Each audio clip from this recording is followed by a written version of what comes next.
யார் யாரோ வாழ்வீரே சிலுவையை கண்டீரோ, சிலுவைக்காய் பணி செய்ய வாரீரோ. கிறிஸ்துவுக்குள் பிரியமானவர்களே, மரணத்தை ஜெயித்து உயிரோடு இழந்த ஆண்டவர் இயேசு கிறிஸ்துவின் நாமத்தினாலே எஸ்எம்பிஎம் என்ஜிபிஎம் மிஷனரி இயக்கத்தின் சார்பில் உங்கள் அனைவருக்கும் அன்பான வாழ்த்துலை வணக்கத்தையும் கூறி, எழுந்து கட்டுவோம் வாருங்கள் என்கிற நிகழ்வுக்கு உங்களை அன்போடு கூட வரவேற்கிறேன். நம்முடைய ஆண்டவராகிய இயேசு கிறிஸ்து இந்த நற்செய்தி அறிவிக்கிறதற்காக ஒரு இயக்கமாக ஒரு 70 பேர் கொண்ட குழுவாக நாங்கள் செயல்படுகிறோம். ஆண்டவரின் கிருபையினாலே இந்தியா முழுவதும் சுமார் 158 பணி மையங்களிலே 270 மிஷனரிமார் ஆண்டவருடைய நற்செய்தியை அறிவிக்கிறார்கள்.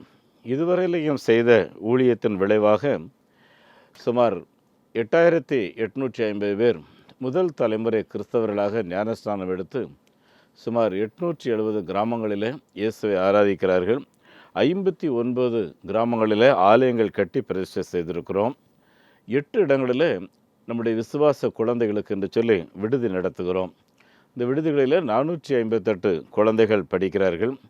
அதே போல் 22 இடங்களில் டியூஷன் சென்டர்ஸ் நடத்துகிறோம். பகல் நேர பராமரிப்பு நடத்துகிறோம். அருமையானவர்களே, கடந்த 76 மாதம் ஆயிடுத்து இந்த ஊழியம் ஆரம்பித்து. 42 வருஷமாக மிஷினரி ஊழியத்தில் இருந்தாலும் ஆண்டவரின் அழைப்பின் பேரில் ஆரம்பிக்கப்பட்ட இந்த மிஷினரி ஊழியம் ஆரம்பித்து 76 மாதங்கள். இந்த 76 மாதங்களாக எங்களை ஜெபித்து இந்த ஊழியங்களை ஆதரிக்கிற உங்களுக்காக நாங்கள் அதிக நன்றி செலுத்துகிறோம். உங்களுடைய ஜெபம், உங்களுடைய தியாகமான காணிக்கை எங்களை ஊக்குவிக்கிறது. அருமையானவர்களே, ஒவ்வொரு நாளும் விடிய காலம் 4:30 மணிக்கு எழுந்து 8 மணி வரையிலேயும் ஆண்டவரே, எங்களுடைய இந்தியர்கள் ஒவ்வொருவரும் ரட்சிக்கப்பட வேண்டும், இந்த இந்தியர்களிலே ஒருவர் கூட நரகம் போகக்கூடாது, செய்கிற ஊழியங்கள் 100% பலன் கொடுக்க வேண்டும் என்று கண்ணீரோடு கூட ஆண்டவருடைய சமூகத்தில் ஜெபம் பண்ணுறோம். ஒவ்வொரு மாதமும் ஜெபத்தை கேட்கிற ஆண்டவர் 300 400 500 பேர் திருமுழுக்கு எடுத்து ஆண்டவரின் கிருபையினாலே கடந்த மார்ச் மாதத்தில் 260 பேர் திருமுழுக்கு எடுத்து 11 புதிய கிராமங்களில் சபைகளை உருவாக்குவதற்கு ஆண்டவர் உதவி செய்திருக்கிறார். அருமையானவர்களே, இந்த மிஷனரி இயக்கம் எந்த ஒரு சபைக்கு சொந்தமானதல்ல, மாறாக எல்லா சபை கூட சேர்ந்து ஒரு கூட்டாண்மையோடு நற்செய்தி அறிவிப்போம் வாருங்கள் என்று ஒவ்வொரு கிறிஸ்தவர்களுக்கும் அழைப்பு கொடுக்கிறோம். ஒரு நாள் நமக்காக மரித்து நமக்காக உயிரோடு எழுந்த ஆண்டவரை நாம் சந்திக்க வேண்டும். உனக்காக நான் மரித்தேனே, எனக்காக நீ என்ன செய்தாய் என்று அவர் கேட்பார். அந்த ஆண்டவருக்கு முன்பாக வெறுங்கையோடு நிற்கக்கூடாது. லூக்கா 15:10 மனம் திரும்புகிற ஒரு பாவி நிமித்தம் பரலோகத்தில் மிகுந்த சந்தோஷம் உண்டாயிருக்கும் என்று எழுதியிருக்கு. ஆகவே உங்கள் சார்பில் வட மாநிலங்களிலே இந்த நற்செய்தி ஊழியத்தை செய்கிறோம். என் அன்பானவர்களே, உங்களுடைய ஜெபம், உங்களுடைய முழங்கால்கள், உங்களுடைய தியாகங்கள் மூலம்தான் தேசத்தில் மாற்றங்கள் நடந்து கொண்டிருக்கிறது. தொடர்ந்து ஜெபியுங்கள். ஆண்டவர் கொடுத்த தரிசனத்தை நிறைவேற்ற வேண்டும். கடந்த மாதம் 11ஆம் தேதியிலிருந்து 14ஆம் தேதி வரையிலேயும் திருநெல்வேலியில் எங்களுடைய இயக்கத்தில் பணியாற்றுகிற அனைத்து மிஷனரிமார்களுக்கும் ஒரு பிராந்திய செயலாளர்களுக்கென்று ஒரு பயிற்சி கொடுகை ஒழுங்கு செய்திருந்தோம். இந்த பயிற்சியில் அருமையானவர்களே, பீப்புள் குரூப் மூமெண்ட், என்னை கேளும் ஜாதிகளே உங்களுக்கு சொந்தமாக தருவேன் என்று சங்கீதம் 2:8 சொல்லியிருக்கிறபடி ஒரு முழு மக்கள் இனங்களை முழுமையாக இயேசுவுக்குள்ளாய் கொண்டு வர வேண்டும். இந்த ஒரு திட்டத்தையும் டிசிபிள் மேக்கிங் மூமெண்ட், இப்படி ஞானஸ்நானம் எடுக்கிறவர்கள் மத்தியில் தரமானவர்களை தெரிந்தெடுத்து அவர்களை சீசர்களாக உருவாக்கி தேசமெங்கிலையும் நற்செய்தியை தீவிரப்படுத்த வேண்டும். அருமையானவர்களே, எஸ்எம்பிஎம் என்ஜிபிஎம் ஒரு தரிசனம் பெற்ற இயக்கம்.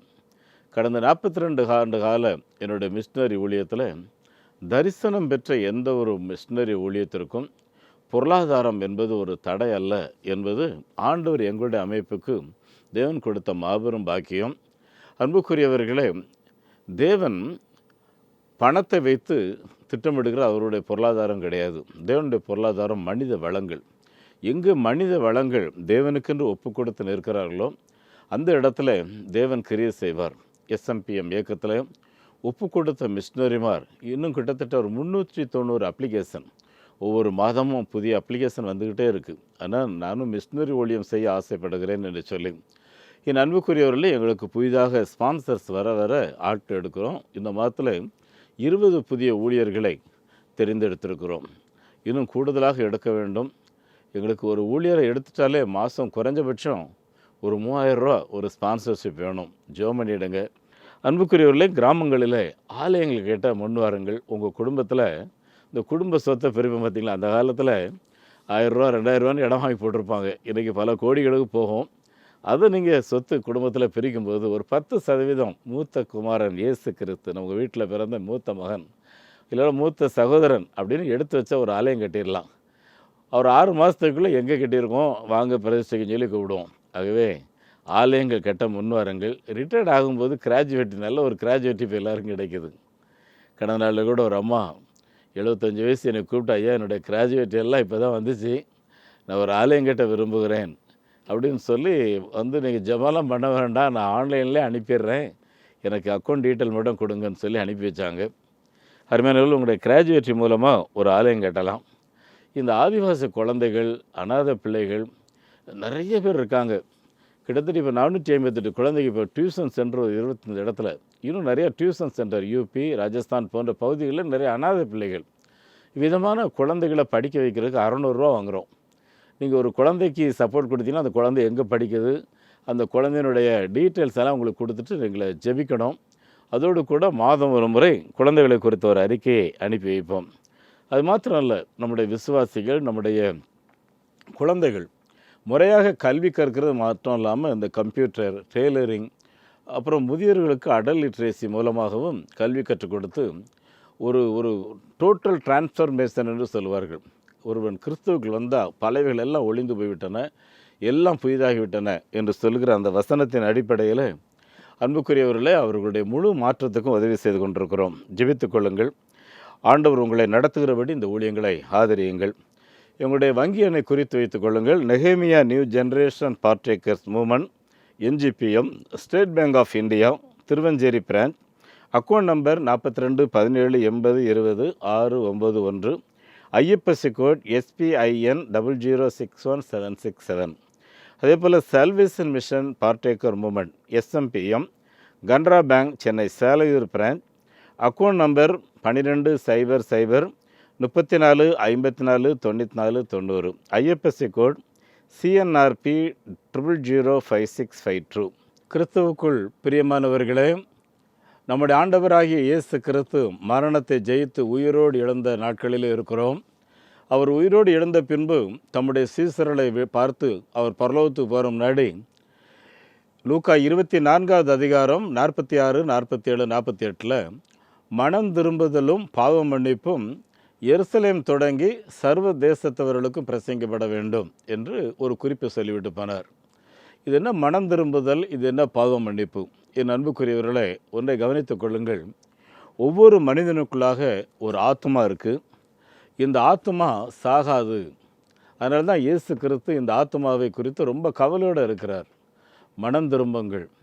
இந்த பைபிளில் மாத்திரம்தான் மனம் திரும்புங்கள் அப்படிங்கிற பிரசங்கம் இருக்குது. இந்த பைபிளில் மாத்திரம்தான் மனம் திரும்பி வாருங்கள் என்று அழைப்பு இருக்குது.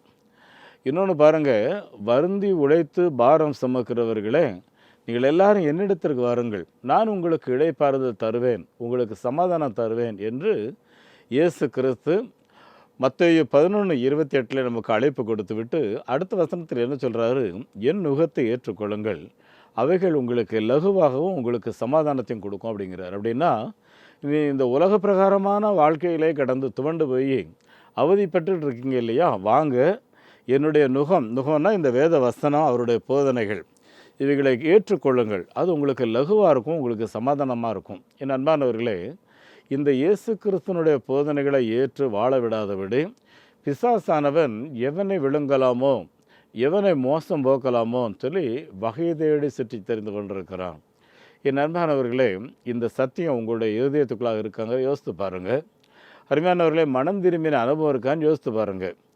இந்த பிசாசின் வஞ்சனைக்கு இடம் கொடுத்துகிறார்கள். சமீபத்தில் ஒரு ஆலயத்தில் சண்டே கிளாஸ் எடுத்துக்கொண்டிருந்த அந்த வாலிப பிள்ளை அந்த வீட்லேயும் ஜெபம் பண்ணுவோம், கோயிலையும் எல்லாருக்காகவும் ஜெபம் பண்ணுவாள். மிகவும் பக்தியான ஒரு மகளாக இருந்தவள் திடீரென்று வீட்டை விட்டு சென்று விட்டாள், காணவில்லை. பல இடங்களிலே தேடின பின்பு ஒரு கல்யாணமான ஒரு ஆட்டோ டிரைவர் கூட அந்த மகள் போய்விட்டாள். இப்பொழுது தர்காவில் இருந்து அங்கே அங்குள்ள வேதத்தை படித்து கொண்டிருக்கிறாள் என்று அவர்களுக்கு தகவல் வருது. கடைசியாக எவ்வளோ முயற்சி எடுக்கிறாங்க, அவள் அந்த இடத்த விட்டு அகன்ற மாதிரி இல்லை. அந்த சபை போதகருக்கு அந்த பிள்ளை மேலே ஒரு மதிப்பு, நான் போயிட்டு அவகிட்ட வந்துடுவா அப்படின்ட்டு. கடைசியில் அந்த சபை போதகர் அங்கே போகும்போது, ஐயா நீங்கள் சொல்கிறதெல்லாம் உண்மைதான், ஆனால் இதில் எழுதப்பட்டிருக்கிற சத்தியத்தை நான் வேறு எங்கேயும் படிக்கலை, அதனால தான் இதில் உறுதியாகிட்டேன் அப்படின்னு சொல்கிறான். என் அன்பானவர்களை கவனியுங்கள், இப்பொழுது சாத்தானாலே வஞ்சிக்கப்பட்டு கல்யாணமாகி குழந்தை இருக்கிற ஒருவனை கணவனாக ஏற்றுக்கொண்டு அவன் கொடுத்ததை படித்து இன்றைக்கி அடிமையாகி விட்டாள். இது நடைமுறையில் ஏற்புடையதானா அப்படிங்கிறத நம்ம எல்லாருமே யோசிப்போம். என் அன்பானவர்களே, இந்த ஜீவிய காலங்களை மனம் திரும்பின அனுபவத்தோட வேத வசனத்தின்படி நாம் வாழ வேண்டும். அதனால தான் இயேசு கிறிஸ்து தன்னுடைய கடைசி கட்டளையிலே சொல்கிறாரு, மனம் திரும்புதலும் பாவம் மன்னிப்பும். அருமையானவர்களே, இந்த உலகில் எல்லாம் அழிஞ்சு போயிடும். நம்ம கட்டி வச்சுருக்கிற வீட்டில் இருந்து, நம்ம வாங்கி வச்சுருக்கிற பட்டம், நம்முடைய உடை, நகைகள் எல்லாம் அழிஞ்சு போயிடும். எதுவுமே நம்ம கூட வராது. ஆண்டவர் சொன்னார், வானமும் பூமி ஒளிந்து போனாலும் என் வசனங்கள் மாத்திரம் ஒரு காலமும் ஒளிந்து போகாதுன்னு சொன்னார். அன்புக்குரியவர்களே, இந்த வேத வசனங்கள் மாத்திரம்தான் ஒளிந்து போகாது. நம்முடைய கால்களுக்கு தீபம், பாதைக்கு வெளிச்சம், நமக்கு வேண்டிய சமாதானத்தை கொடுக்கிறது இந்த வேத வசனங்கள். அருமையானவர்களே, இதில் ஜீவன் இருக்குது. அதனால தான் இந்த வேத வசனங்களை படித்து மனப்பாடம் பண்ணி இந்த வசனத்தின்படி நடக்க வேண்டும். அருமையானவர்களே, ஒரு இரும்பு குண்டு இருக்குன்னு வைங்களேன், அதை நம்ம பூமியில் போட்டு ஒரு வருஷம் கழித்து நாம் பார்த்தா துரு பிடிச்சி போய் அங்கேயே தான் இருக்கும். ஆனால் ஒரு சீடு இருக்குல்ல, விதை, அந்த விதையை கொஞ்சம் தண்ணி இருக்கிற இடத்துல போட்டு வச்சுட்டா 3 நாளில் வேர் விட்டு, இந்த 3 நாளில் அது மேலே அழகாக ஒரு தளிர் விட்டு ஒரு செடியை பூத்து வரும்போது, ஏன்னா அதுக்குள்ளே ஜீவன் இருக்குது. அருமையான ஒரு வருஷம் கழித்து பார்த்தா பெரிய விருட்சமாக மாறிடும் இல்லையா? அதே மாதிரி தான் நம்முடைய ஆத்மா. பார்த்துக்குங்க என் அன்புக்குரியவர்களே, இந்த ஆத்மா வேத வசனங்களாலே நிறைக்கப்பட வேண்டும். அருமையானவர்களே, இரண்டாவது இந்த உலகத்தில் அழிந்து போகாது என்னன்னு பார்த்தீங்கன்னா நம்முடைய ஆத்மா. பார்த்துக்குங்க. அதனால தான் மருத்துவர் லூக்கா என்பவர் அவருடைய புஸ்தகத்தில் எழுதியிருக்காருலே, டாக்டர் லூக்கா, அந்த புஸ்தகத்தில் கிட்டத்தட்ட 31 தடவை ரட்சிப்பின் அனுபவம் ஒவ்வொரு மனுஷனுக்கும் ரொம்ப முக்கியம் அப்படின்னு சொல்கிறாரு. அருமையானவர்களே, உங்களுக்கு அந்த அனுபவம் இருக்கான்னு யோசித்து பாருங்கள். 1983 வருஷம் இயேசு என்னை சந்தித்தார். அருமையானவர்களே, இந்த சந்திப்பை நாள் என்னால் மறக்கவே முடியாது. அன்னைக்கு பெற்றுக்கொண்ட அந்த புது வாழ்க்கை இன்றைக்கு வரையும் தொடருது. நான் ஏற்கனவே கிறிஸ்தவ குடும்பத்தில் கிறிஸ்தவ முறைப்படி ஒழுக்கத்தில் சீராக வளர்க்கப்பட்டவன் என்றாலும், அருமையானவர்களே, அன்றைக்கு இயேசுவால் சந்திக்கப்பட்ட பின்பு தான் புது வாழ்க்கையை பார்த்துக்குங்க. இந்த புது வாழ்க்கைக்கு வந்ததுக்கப்புறம் உலகத்தை வெறுத்து, இந்த பணம் சம்பாதிக்கணுங்கிறதெல்லாம் வெறுத்து, அருமையானவர்களே, எப்படியாவது இந்த சுவிசேஷம் இந்தியாவில் இருக்கிற ஒவ்வொரு மனிதனுக்கும் போகணும். 42 வருஷம் ஊழியம் செய்கிறேன். இன்னும் சாதாரண ட்ரெஸ் தான். அருமையானவர்களே, என் மகன் ஒரு பழைய காரை வாங்கி கொடுத்ததுனால கார் வச்சுருக்கிறேன். அதுவுமே அவர் அந்த செலவெல்லாம் பார்த்து கொள்வார். எனக்கு அதில் போகிறதுக்கெலாம் விருப்பம் இல்லை. இன்றைக்கி மோட்டர் சைக்கிளில் போகிறதுக்கு பலன் இல்லாதனால அதில் போகிறேன். பார்த்துக்குங்க. அதுவும் டிரைவர் போடுறதுக்கு மனசு வரல. ஏன்னா ஒரு டிரைவர் போட்டால் அதுக்கு 2 மிஸ்டருக்கு சம்பளம் கொடுத்துடலாம்.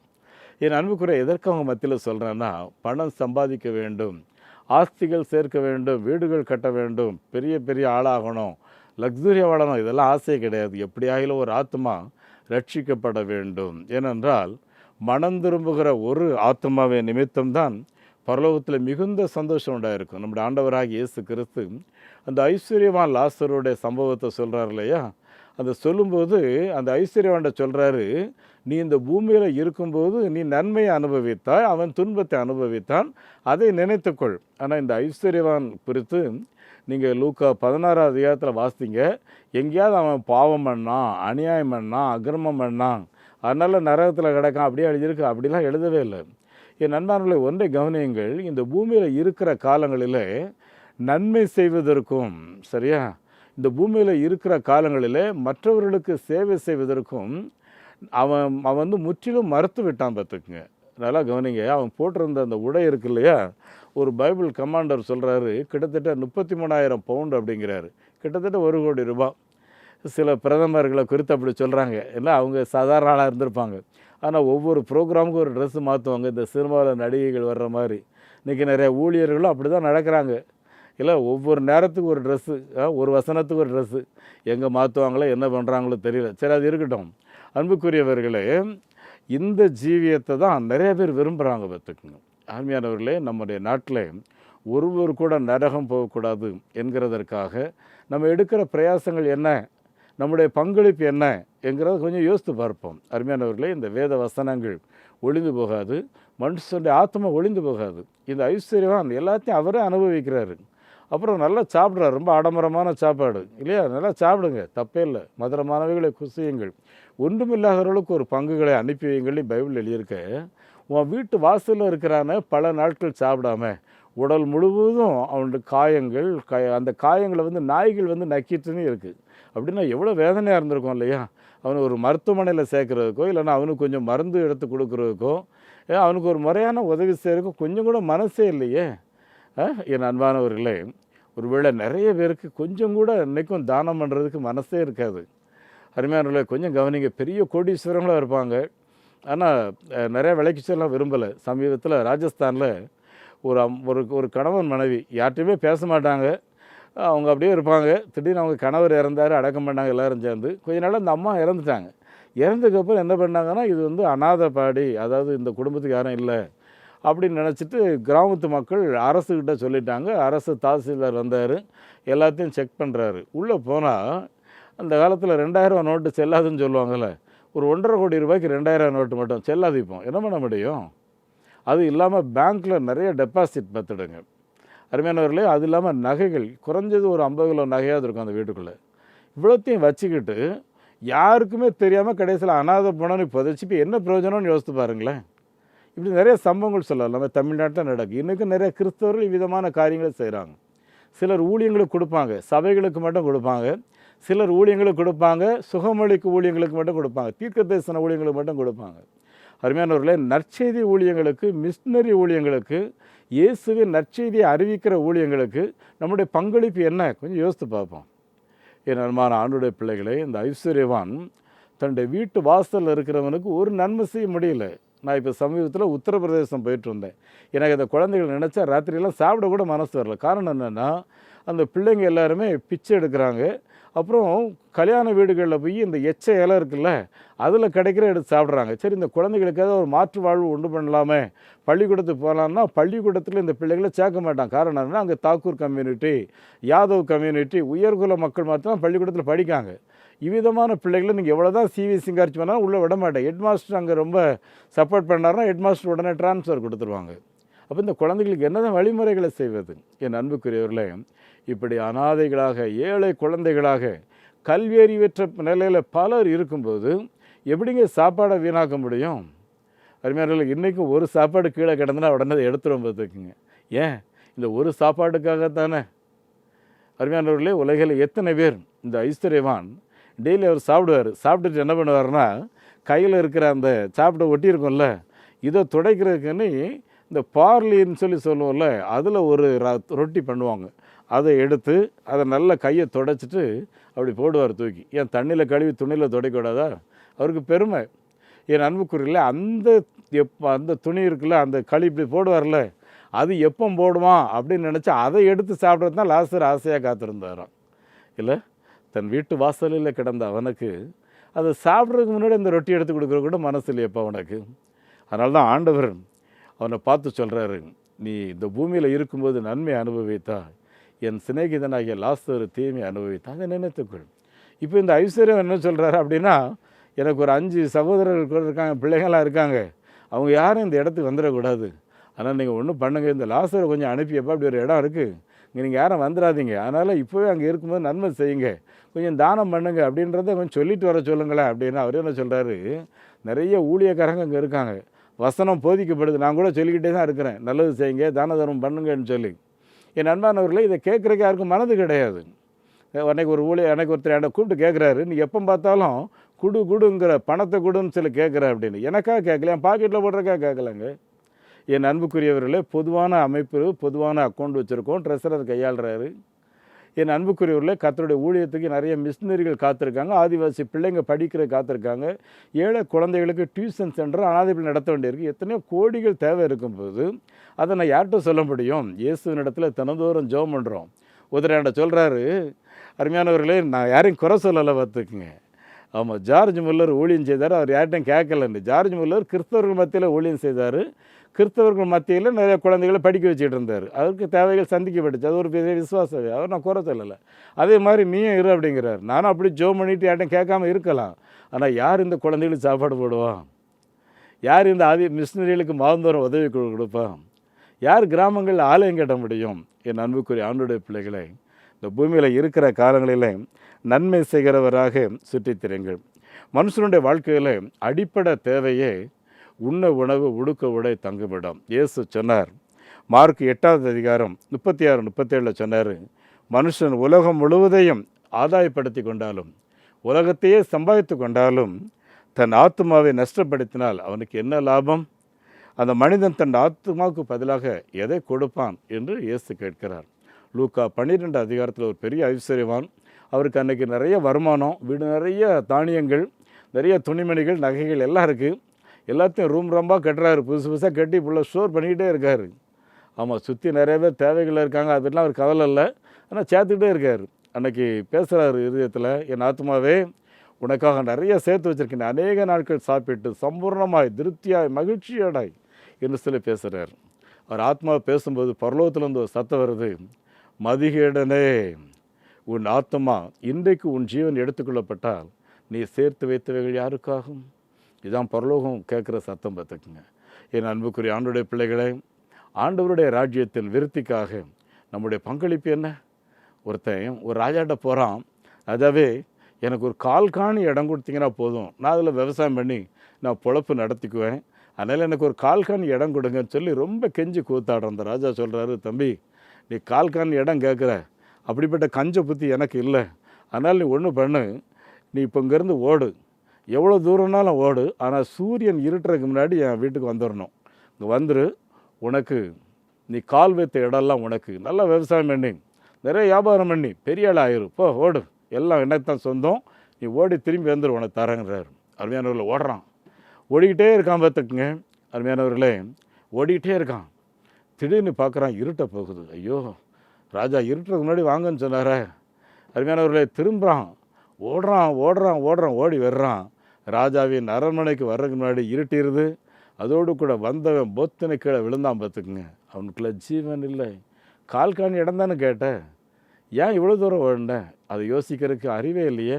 நிறைய மனிதர்களுடைய மனநிலை இன்றைக்கும் அப்படித்தான் இருந்து கொண்டிருக்கிறது. என் அன்பான ஆண்டவருடைய பிள்ளைகளே, நம்முடைய ஆண்டவராகிய இயேசு கிறிஸ்து மரணத்தை ஜெயித்து உயிரோடு எழுந்தது நம்ம எல்லாருக்கும் நித்திய ஜீவனை கொடுப்பதற்காக. சரியா? நம்முடைய ஆத்துமா நரகத்துக்குள்ளே போயிடவே கூடாது. பாவமன்னிப்பு நிச்சயத்தை ஒவ்வொரு மனிதர்களும் பெற்று பரிசுத்தமாக்கப்பட்ட அனுபவத்தோடு ஒவ்வொருவரும் இந்த பூமியில் ஆண்டவருக்கு சாட்சியாக வாழணும். பார்த்துக்குங்க, ஆண்ட்ரூ ஜாக்சன் என்பவர் அமெரிக்காவில் ஜனாதிபதியாக இருக்கும்போது ஒருத்தன் ஒரு பெரிய கொலையை பண்ணிட்டான். அந்த கொலை ரொம்ப கொடூரமாக இருந்ததுனால கோர்ட்டு தீர்மானிச்சிச்சு இவனுக்கு மரண தண்டனைன்னு சொல்லி. அன்புக்குரியவர்களே, அவன் அப்படிப்பட்ட குடும்பத்தான் கிடையாது, ஏதோ சந்தர்ப்ப சூழ்நிலையில் தவறு பண்ணிட்டான். அவனே அவனுடைய சொந்த குடும்பத்து பிள்ளைகள் ஜனாதிபதிக்கு கருணை மனு அனுப்புகிறார்கள். கருணை மனுவை ஜனாதிபதி பல நாட்கள் வைத்து அதை சிந்திக்கிறார், விசாரிக்கிறார். அந்த குடும்பம் அப்படிப்பட்ட குடும்பம் இல்லை. ஒருவேளை ஒரு உணர்ச்சி வசப்பட்டு இந்த காரியங்கள் நடந்திருக்கலாம் சந்தர்ப்ப சூழ்நிலைகளில். ஆகவே இவனுக்கு விடுதலை கொடுக்க வேண்டும் என்று சொல்லி ஆண்ட்ரூ ஜாக்சன் மன்னிப்பு கடிதத்தை எழுதி அந்த ஜெயிலர் மூலமாக அந்த குறிப்பிட்ட மனிதனுக்கு அனுப்புகிறார். ஒவ்வொரு முறையும் ஜெயிலரை பார்க்கும் பொழுதெல்லாம் பல்ல கடித்து வெறி பிடித்தவனை போல நின்று கொண்டிருப்பான் அவன், அந்த இளைஞன். பார்த்துக்குங்க, இன்றைக்கி குறிப்பிட்ட இந்த நாளில், எப்பா பிரசிடென்ட்டு உனக்கு லெட்ரு வந்திருக்கு இந்தா அப்படின்னு கொடுக்கும்போது, அந்த கொலைகாரன் எனக்கு மரண தண்டனையை நிறைவேற்றுவதற்கான ஆர்டரை அனுப்பியிருக்கிறான்னு சொல்லி அந்த கடிதத்தை வாங்கி கிழித்து அவன் முகத்தில் எரிஞ்சிட்டான். பார்த்துக்குங்க என் அன்புக்குரிய ஆண்டவருடைய பிள்ளைகளே, ஜனாதிபதியால் அனுப்பப்பட்ட அந்த மன்னிப்பை அவனுடைய இருதயம் ஏற்றுக்கொள்ளவில்லை. அவனுக்குள்ளே இருந்த அந்த பரவசம், வேகம், உணர்ச்சி பிளம்பு எல்லாவற்றையும் இழந்து விட்டான். உடனடியாக அமெரிக்காவில் அந்த கோர்ட் உடனே கூடி நம்முடைய ஜனாதிபதி மன்னிச்சிட்டாரு, ஆனால் மன்னிப்பை ஏற்றுக்கொள்ள வேண்டியவன் கடிதத்தை நிராகரித்து நம்முடைய ஜனாதிபதியை அவமதித்து விட்டான். ஆகவே இப்போ நம்ம என்ன செய்யலாம், எனக்கு ஆலோசனை சொல்லுங்கன்னு சொல்லி அன்றைக்கி இருக்கிற சுப்ரீம் கோர்ட் தலைமை நீதிபதி அங்கே கேட்கும்போது ஒவ்வொருத்தரும் பல யோசனை சொல்கிறாங்க. ரிட்டையர்டான இன்னொரு சுப்ரீம் கோர்ட் பழைய நீதிபதி எளிமைன்னு சொல்கிறாரு, நம்முடைய ஜனாதிபதி மன்னிச்சிருக்கலாம், ஆனால் மன்னிப்பை ஏற்றுக்கொள்ள வேண்டிய அந்த நபர் அதை ஏற்றுக்கொள்ளாதனால ஏற்கனவே நம்முடைய கோர்ட் அவனுக்கு தீர்மானித்தபடி மரண தண்டனையை 24 மணி நேரத்துக்குள்ளாக நிறைவேற்றுங்கள். என் அன்புக்குரிய தேவனுடைய பிள்ளைகளே, இப்போ இந்த கொலைகாரன் மறிக்க போகிறான். எதுக்காக? அவன் செய்த கொலைக்காக அவன் மறிக்கவில்லை. அவனுக்கு வந்த ரட்சிப்பை, அவனுக்கு வந்த அந்த ஆசீர்வாதத்தை சுதந்திரிக்காமல் அலட்சியம் பண்ணினதற்காக. ஒருவேளை இயேசு கிறிஸ்து நமக்காக சிலுவையிலே மரித்து நமக்காக எல்லாவற்றையும் செய்து முடித்து நம்முடைய ஜீவனை அவர் காப்பாற்றுவதற்காக அவருடைய ஜீவனையே கொடுத்துருக்கிறாரு. நம்முடைய பங்களிப்பு என்ன? கொஞ்சம் யோசித்து பாருங்களேன். இயேசுவை சிலுவையில் அறையிருக்கிற சொல்லும்போது, இயேசுவை நான் விடுவிச்சிடறேன்னு சொல்லி பிலாத்து சொல்லுவார் இல்லை? அப்போ எல்லாரும் என்ன சொல்லுவாங்க? எங்களுக்காக பரபாசை விடுவீங்க. அருமையானவர்களே, ஜெயிலில் இருக்கிற அந்த பரபாசுடைய காதில் கேட்கும், இயேசு எனக்கு பதிலாக சிலுவையில் அறையணுமா? அவனுக்கு விடுதலைன்னு சொல்லி வெளியே வந்த உடனே மனசில் இயேசுவை சிலுவையில் அறையிறதுக்கு முன்னால் நான் அவரை காப்பாற்றணும்னு சொல்லி அந்த சிறைச்சாலையிலேருந்து ஓடி வருவான். பார்த்தீங்கன்னா கருணாமூர்த்திங்கிற படத்தில் நிறைய கிராமத்தில் போட்டு காட்டிட்டு ஓடி வருவான். இயேசுவை அதற்குள்ளாக கொன்று சிலுவையிலிருந்து இறக்குவார்கள். இந்த காட்சியை பார்த்த உடனே கதறுவான், ஐயோ ஆண்டவரே, நான் தொங்க வேண்டிய இடத்துல நீர் தொங்கிவிட்டீரே, நான் சாக வேண்டிய இடத்துல எனக்காக நீர் செத்து விட்டீரே சொல்லி கதறி அன்றைக்கு தன் ஜீவனை இயேசுக்கு ஒப்பு கொடுப்பான். அருமையானவர்களே, களக்காடு பக்கத்தில் செம்புலிங்கன்னு ஒரு பயங்கர தீவிரவாதி, இல்லை கொடூரமானவன், அவனை இயேசு சந்தித்தார். புது மனிதனாக மாறினான்.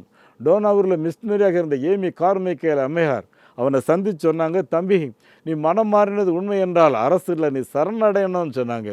சரணடைவதற்கும் ஒப்பு கொடுத்து வந்தான் பார்த்துக்குங்க. அந்த நேரத்தில் தான் போலீஸ் சுட்டு கொண்டுச்சு. என் அன்புக்குரிய ஆண்டோடைய பிள்ளைகளே, ஒருவேளை மனம் திரும்பின அனுபவத்தோட, ரட்சிப்பின் அனுபவத்தோடு வாழ்ந்தோமே என்றால் இயேசு நமக்காக வைத்திருக்கிற மகாபெரிய ஆசீர்வாதத்தை நம்ம எல்லாரும் அனுபவிக்க முடியும். அப்படிப்பட்ட பாக்கியத்தை ஆண்டவர் உங்களுக்கும் உங்களுடைய குடும்பத்துக்கு தந்தருள்வார். உங்களுக்காக நான் செபிக்கிறேன். எங்கள் பரலோகத்தின் நல்ல ஆண்டவரே, பாவ மன்னிப்பும் ஆண்டவரே மனம் திரும்புதலும் எருசலேம் தொடங்கி சர்வதேசத்தவர்களுக்கும் சொல்லப்பட வேண்டும் என்று சொன்னீரே. எங்களுடைய இந்தியாவில் பாவ மன்னிப்பை தேடி, மன சமாதானத்தை தேடி, எங்கே போன என்னுடைய சாபம் நீங்கும் என்று சொல்லி பல புண்ணிய ஸ்தலங்களுக்கு கூட்டம் கூட்டமாக சென்று கொண்டிருக்கிறார்களே. எங்களுடைய தேசத்து மக்களுக்கு அவர்களை தேடி வந்த ரட்சிப்பை ஆண்டவரே நீர் வெளிப்படுத்தும் சுவாமி. ஆண்டவரே, உன் பக்கமாக அவர்களை இழுத்துக்கொள்ளும் ஆண்டவரே. நீ எதிர்பார்க்கிற விடுதலை என்னிடத்தில் உண்டு என்று சொல்லி அவரிடத்தில் ஆண்டவரே நீர் சொல்ல வேண்டும் என்று சொல்லி ஜெபிக்கிறேன். அவர்களுக்கு ஒரு மனம் திரும்புதலை நீர் கொடுக்க வேண்டும் என்று சொல்லி ஜெபிக்கிறேன். எந்தெந்த குடும்பங்களெல்லாம் இன்றைக்கி இந்த வசனத்தை கேட்டு நோக்கி பார்க்கிறார்களோ, இயேசுவே அவருடைய முகத்தை நீர் பிரகாசிக்க பெண்ணும், அவருடைய கண்ணீரை துடைத்தருளும், அவருடைய துக்க நாட்கள் மகிழ்ச்சியான காலங்களாய் மாறட்டும் ஆண்டவரே. நீர் அப்படியே செய்கிறதற்காக உமக்கு ஸ்தோத்திரம். ஆண்டவரும் இரட்சகருமாகிய இயேசு கிறிஸ்துவின் நாமத்தில் இந்த ஜெபத்தை கேட்கின்றோம் பிதாவே, ஆமேன். நம்முடைய ஆண்டவர் இயேசு கிறிஸ்துவனுடைய கிருபையும் பிதாவாகிய கடவுளுடைய அன்பும் பரிசுத்த ஆவியானுடைய நடத்துதல் பராமரிப்பு ஆசீர்வாதம் இந்த வார்த்தைகளை கேட்ட ஒவ்வொருவரும் கூட தங்கியிருப்பதாக. ஆமேன். எங்களுடைய வங்கி எண்ணை குறித்து வைத்துக் கொள்ளுங்கள். Nehemiah New Generation Partakers Movement, NGPM, State Bank of India, Thiruvancheri branch. Account number 42 17 80 20 691. IFSC code SPIN 0061767. அதே போல் Salvation Mission Partaker Movement SMPM, Canara Bank, Chennai Selaiyur branch. Account number 12 00 34 54 94 90. IFSC code CNRP 005652. இந்த மாபெரும் நற்செய்தி பணியில் ஒரு ஆதிவாசி குழந்தைய நீங்கள் 600 ரூபாய் கொடுத்து படிக்க வைக்கலாமே, உங்களால் ஏன்ற கோயை கொடுத்து ஒரு ஆலயங்கள் கட்டுவதற்கு தீர்மானம் எடுக்கலாமே. உங்களுடைய பங்குகள் என்ன?